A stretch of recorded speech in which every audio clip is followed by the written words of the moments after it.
ஒரு சின்ன கிராமத்துல தங்கையா என்ற பணக்காரரு, மகன் மனோஜ் மற்றும் மருமகள் ரமா வாழ்ந்துட்டு இருந்தாங்க. இவங்க வீட்ல ராஜேஷ் என்ற வேலைக்காரன் இருந்தான்.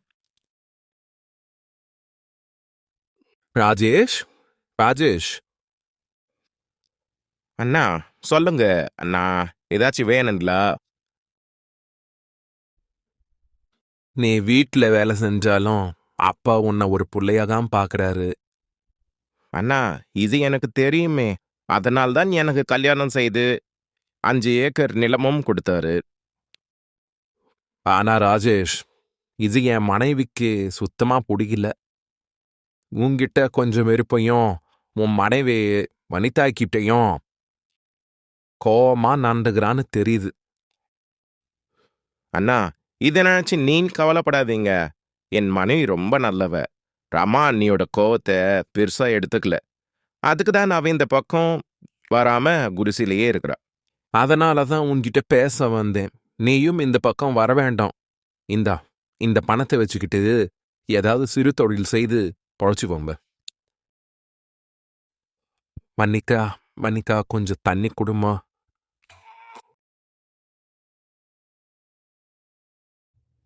ஏங்க ஒரு மாதிரி இருக்கீங்க? ஏதாச்சும் பிரச்சனையா? ரமா மேடம் ஏதாச்சும் சொன்னாங்களா?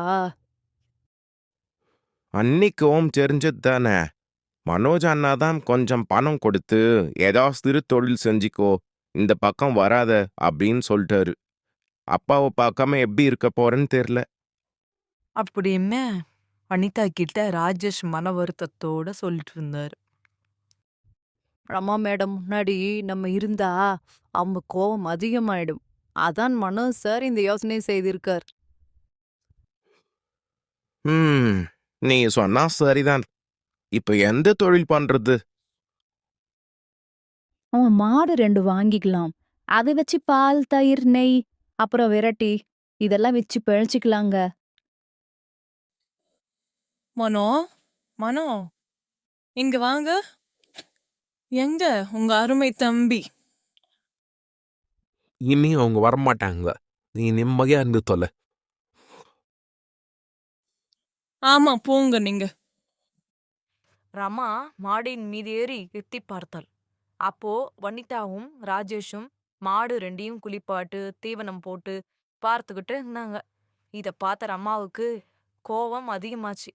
ஏதாச்சும் பண்ணணும்னு யோசிச்சுக்கிட்டே இருந்தா. ரமா ரமா, இந்தாம்மா மாம்பழம். இது மிகவும் சிறப்பு வாய்ந்த மாம்பழம். வெளிநாட்டுல மட்டும்தான் கிடைக்குமாம். என் நண்பன் எனக்காக வாங்கிட்டு வந்தான்.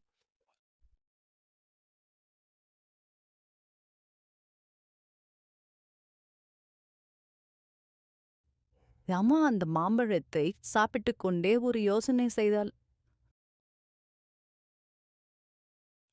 மாம்பழங்களை சாப்பிட்டுவிட்டு தோள்களையும் கொட்டைகளையும் வனிகா வீட்டு வாசலில் எறிந்தார். வனிதாவும் ராஜேஷும் மிகுந்த கவலையோட இருந்தாலும் ரமா மீது கோவப்படல. இதை பார்த்த ரம்மாவின் கணவர் மிகுந்த கோபத்தோடு வந்து, என்ன என்ன பண்றாரம்மா? குப்பையை ராஜேஷ் வீட்டு வாசல் போடுற? ரொம்ப தப்பான வேலையை செய்யற நீ. ஒன்னும் தப்பில்ல, எல்லாம் நல்லதுக்கு தான். நீங்க உங்க வேலைய பாருங்க. என்னவோ செய். எப்பதான் திருந்த போறியோ? ரமா கொடுக்கும் தொல்லைகளை எல்லாம் பொருட்படுத்தாமல் வனிதாவும் ராஜேஷும் அவர்கள் வேலையை அழகாக பார்த்தார்கள். வனிதா, என்ன செய்துட்டு இருக்கிற? அதுவா, ரமா மேடம் நமக்கு கொடுத்த குப்பையை பிரிச்சு வச்சுட்டு இருக்கேன்.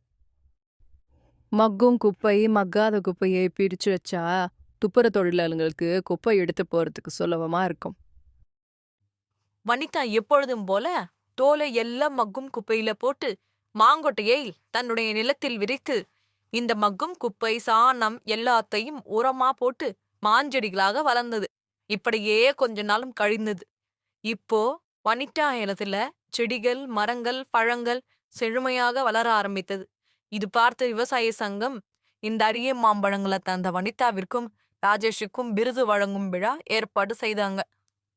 அனிதா மேடம், இந்த மாதிரி அற்புதமான பழங்களை நம்ம ஊர்ல விளை வச்சதுக்கும் துப்புரவு தொழிலாளர்களுக்கு நீங்க தனித்தனியா குப்பையை கொடுத்ததற்கும் உங்களுக்கு தூய்மை இந்திய பரிசு நாங்க வழங்குறோம். ரமா மேடம், உங்களால தான் நான் இந்த நிலைமைக்கு வந்திருக்கேன். அதற்கான சன்மானமா நீங்க இந்த விருதை வச்சுக்கோங்க. ரமாவின் கையில் விருதை வனிதா கொடுத்தாங்க. ரமா தன் தவறுதலை நினைச்சு மனசு ரொம்ப வருத்தப்பட்டாங்க. ராஜேஷும் வனிதாவும் பெரிய பணக்காரர் ஆயிட்டாங்க. கடைசியில் எல்லாரும் சந்தோஷமா தான் வாழ்ந்தாங்க.